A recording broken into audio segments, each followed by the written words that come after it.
Hello, welcome once again to Career Campus UG. My name is Joshua Singe, and today I want to look at another wonderful education system, one of the best in the world, and that is in Finland. If you've not checked out my previous video, I did discuss about Singapore. You could also check it out, another wonderful education system. Now, Finland, like those wonderful countries with good education systems, of course, has invested a lot in their education sector.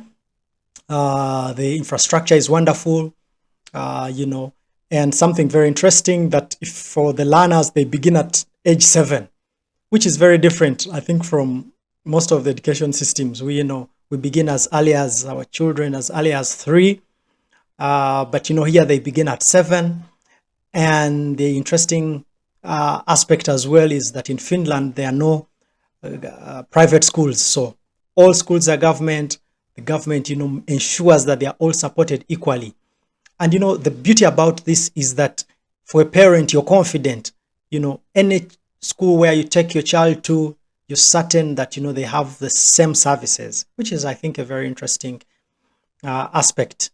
And of course, the student to teacher ratio is good enough. You find in the primary class, there are about 30 pupils, which gives the teachers ample time to be able to engage with the learners. But there are also things that I find very interesting about their education system that I also want to still emphasize today. I will talk about 3 of them. The first one is the quality of their teachers. In Finland, all teachers are required to have a master's degree. Interesting.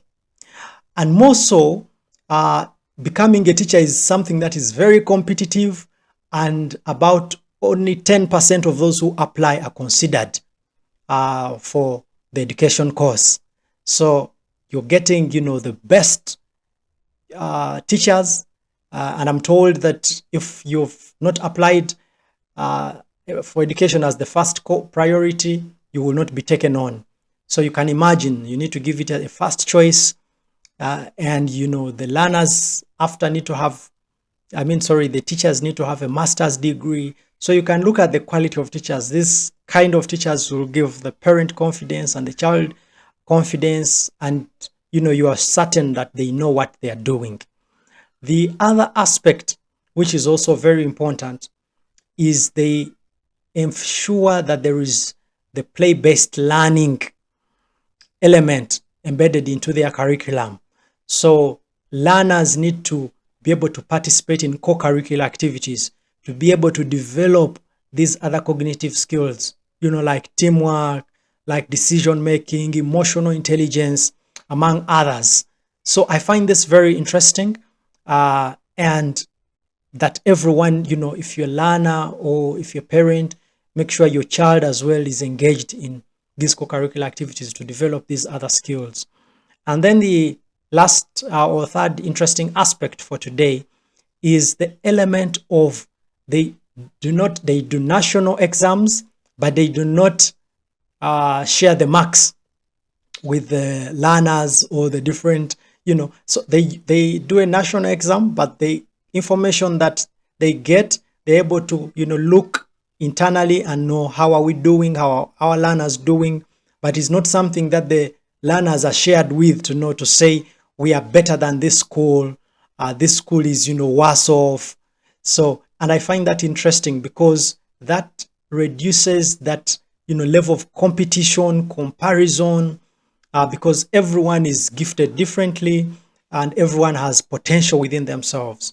So, and when it comes to standardized tests, they don't do standardized tests until end of high school, which is very interesting. But they still support their learners, ideally, helping them understand the concepts without the element of competition, saying I'm better than the other one.